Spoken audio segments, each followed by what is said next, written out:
Do you want to know how you can clone your voice in Fliki AI? If yes, then you've come to the right place. Hello and welcome to Tech AI. It's your host back again with yet another interesting tutorial video. In this video, I'm going to teach you how you can use the voice cloning option on Fliki AI. Go ahead and open Chrome OS browser on your PC, go to Fliki AI and then log into your account. What you need to do is click on Account, and you can see voice cloning.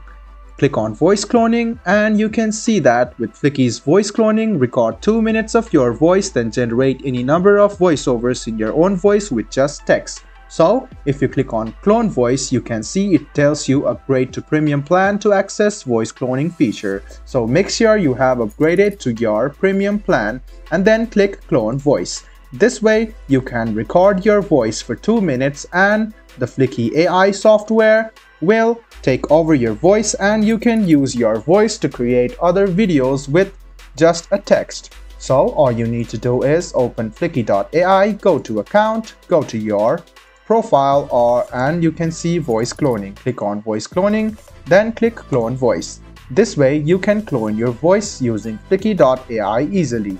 I hope this video was helpful for you. If you still have any kind of confusion, please do mention us on the comment section down below. Like the video, subscribe to the channel and do hit the bell button for more. Hope to see you in the next video as well. Until then, goodbye, take care and make sure you enjoy.